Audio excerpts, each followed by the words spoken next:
Welcome back to this week's episode of Simply Single. You know, when I was single and I was 30, I began to think about the possibility that I might stay single forever. It's a scary thought, and I'm wondering, is that something that we should talk about? Has anyone ever suggested that you might stay single forever?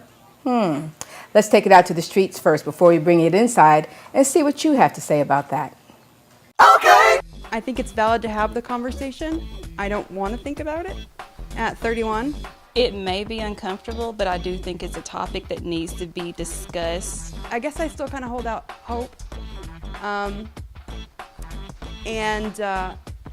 When I was younger, all through my 20s mostly, my thoughts were, why do I want to get, that's silly. You have the rest of your life to be married, but you only have so much time to be single and to do the things that you could do when you're single versus being married. I think maybe more so in the South especially, women are pushed that they should have to get married, that they need to find a husband, they need to be with somebody.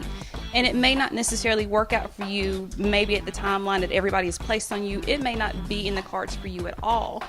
And when people put that pressure on you that this is how it should be, like I said, it makes you kind of feel like you're a failure. Yeah, I think it's something that people probably should talk about, but that they don't want to. So, has anyone ever suggested you might stay single forever?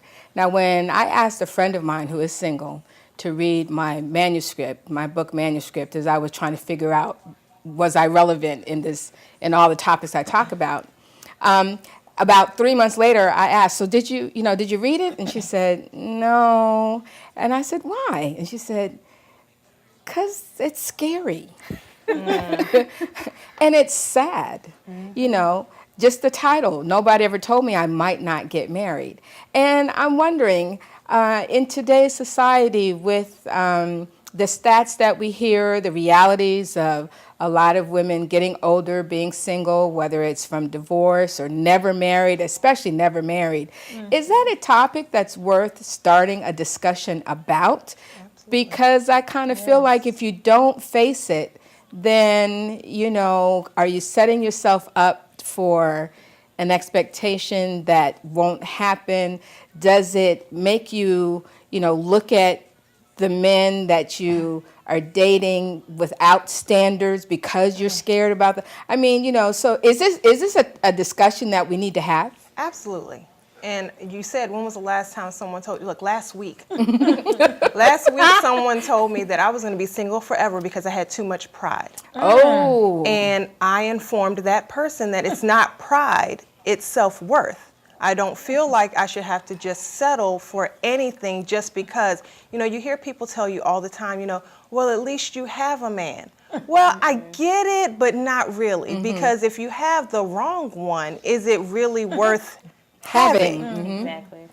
So, between understanding that, if you're going to be alone, and if I'm going to be alone, I'm going to have a good time doing it. Okay. I'm going to read my Bible. I'm going to get closer to the Lord. I'm going to take care of my son, take care of my family, enjoy my friends, and just have a good time until. But I do not in any way believe that I'm going to be alone forever, because there are certain things that you are not supposed to do as a single Christian that I know the Lord is not going to take away from me forever. Okay. Maybe for a while, but not forever. Okay. Yeah. Anybody else? Is this a conversation you think we need to start? I think, I know a lot of times I don't like to talk about it. I don't like to say it. I know, I think it's in Proverbs that, what is it about out of the mouth? They that love it eat their fruit. Okay. What's the verse? Kind of, I don't know the specific verse, but Well, and so speaking it what out we, into the universe what we kind of say, what we say matters. Life and death is in the power of the tongue. And so, the thought does cross my mind. I think the struggle just that I've seen single women have, and I know I've thought about this stuff sometimes too, is putting your life on hold. I don't think it's healthy or sane or godly to put your life on hold. I used to have a guy friend. He was just living in his apartment, saving his money, had more than enough money to buy a house, but he's just waiting to get married. Once he got married, then he's going to buy the house. And once he got married, then he's going to do this and do that. And he even went out and bought a minivan because he just knew he was going to get married. And, I believe I try to live my life and plan like I might not get married. I want to save my money. I want to have investments. I want to do things like that. But I also have to be open to change because you can't plan your life around someone who's not there.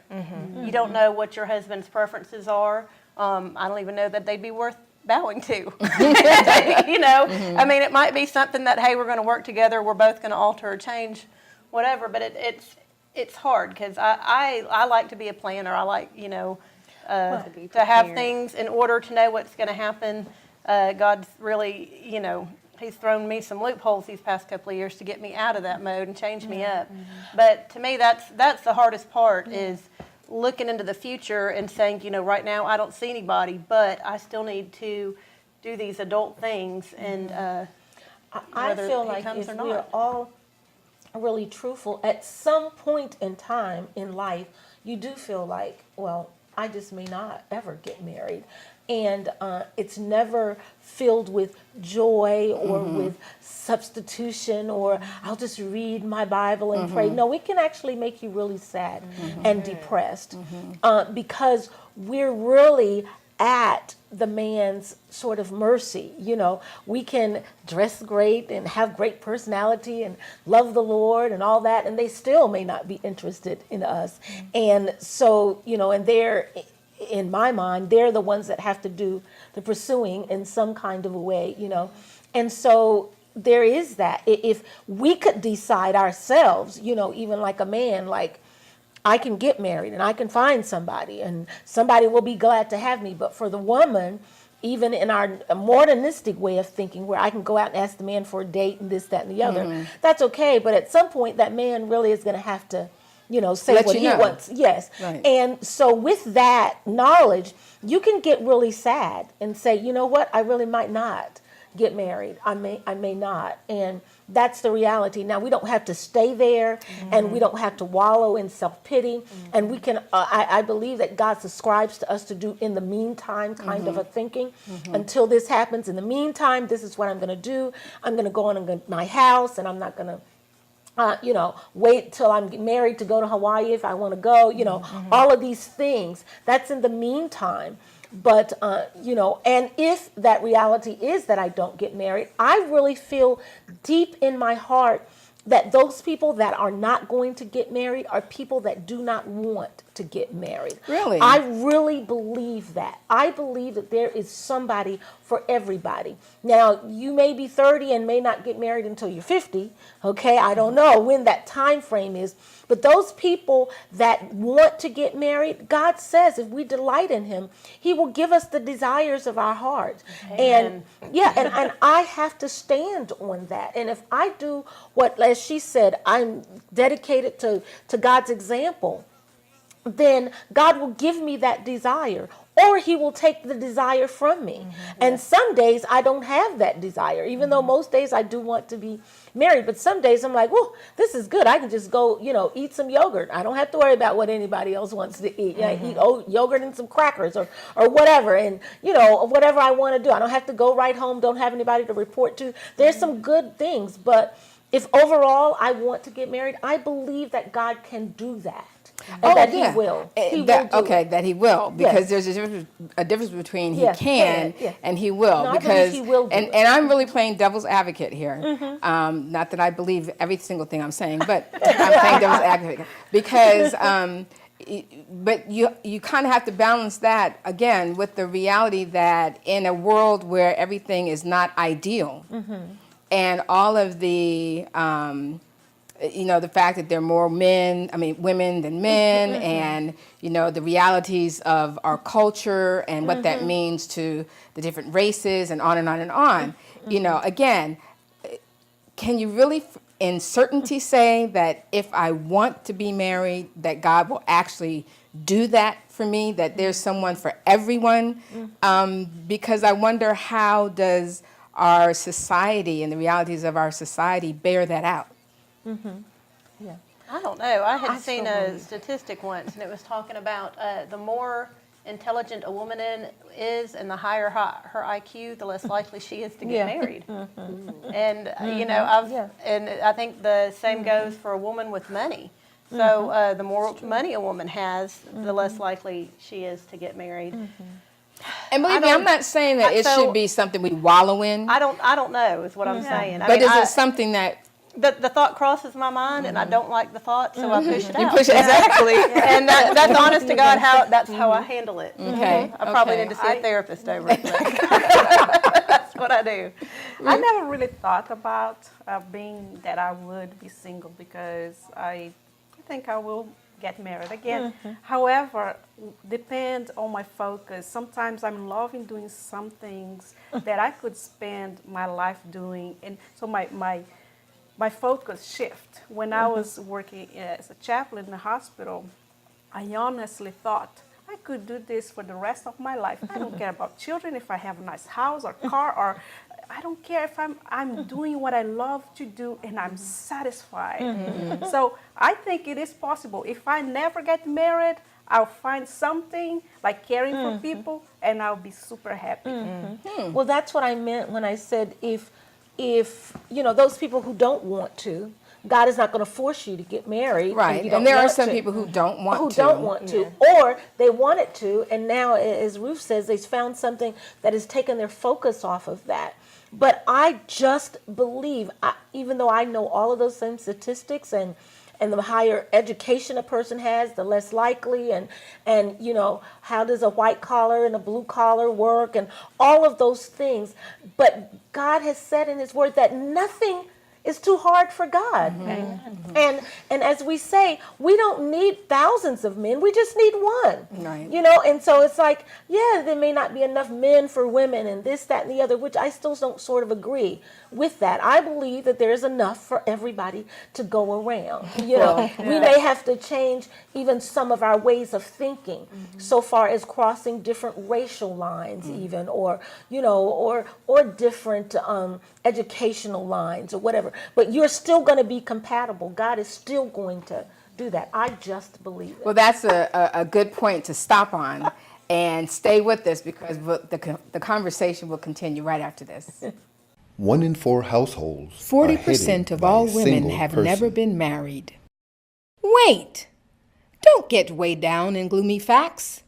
Download this new ebook by Patrice Thomas Conwell. Follow her journey to accept and appreciate the single life. Nobody ever told me I might not get married. One woman's journey to acceptance. Available at these retailers and more. Thanks for coming back. And we're talking about whether or not it's necessary for single people to think about the possibility of staying single forever. And I've kind of been playing devil's advocate, looking at our world as it is, our realities as they are, and wondering if the fact that we don't think about it or don't consider it for real has anything to do with our standards lowering, being willing to be a part of a man's life who has several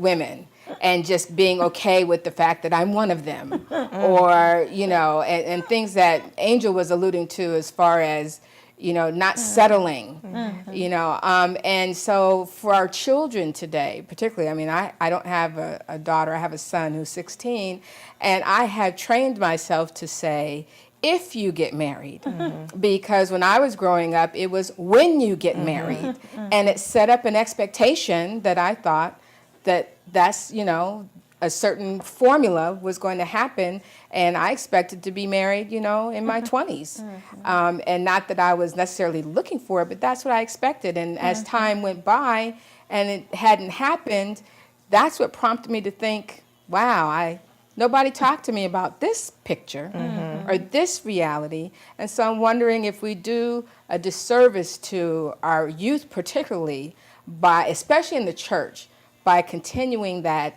when you get married, or you're learning how to cook so you can be a good wife, or you need to learn how to take care of the house for your husband. Those kind of, quotes and things. So what do you think? Well, in the New Testament, Paul talks about a gift of singleness.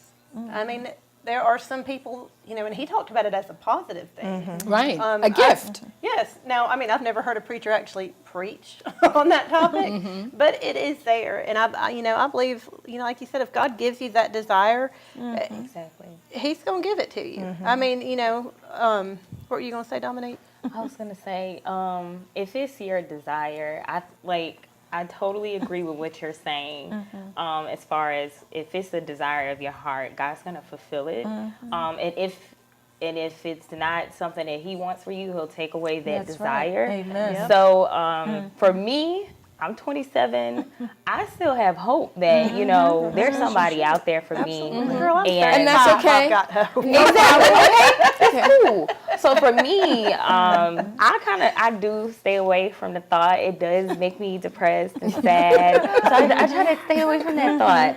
And See, but I don't want that thought to make you depressed or sad. well, it does. And I just don't know what else to do. Well, and something else. I want to be married. Yeah. Well, and something else Dr. Renee said, she said the people who want to be married. And I remember a couple of years ago, I caught myself. Every time I used to leave my best friend's house, her and her husband have a special marriage. And I would leave and I would say, oh, thank God I'm not married. And I mean, the reality is I am never going to attract someone like her husband anyways. But I caught myself saying that, and that's that mental training. Thank God I'm not married. And I know I went through a couple of years where it was like every married couple I came across was miserable or fighting or cheating on each other. And I had programmed myself, thank God I'm not married. And if you had asked me during that time, yes, I wanted to be married. Yes, I wanted to find somebody.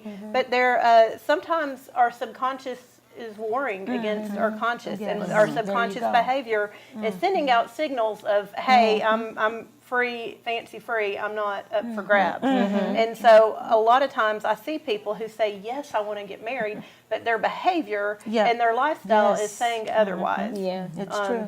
I used to have a guy friend who he was a good-looking man, so he never had to ask a woman out. They always came across the bar and asked him out, and then he'd get all upset because he'd always wind up with these bossy women. And I'd tell him, a sweet little demure thing is not going to walk across the bar and buy you a drink.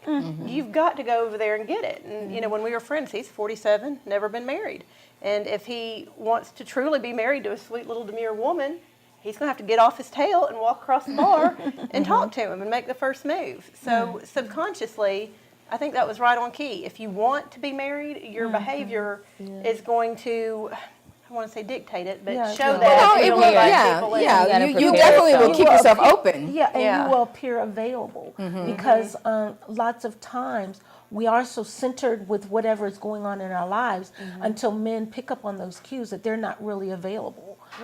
So we don't want to dress availably and act, so forthright, but they, as that mind, goes, the actions will follow. They will be able to tell, that we're open.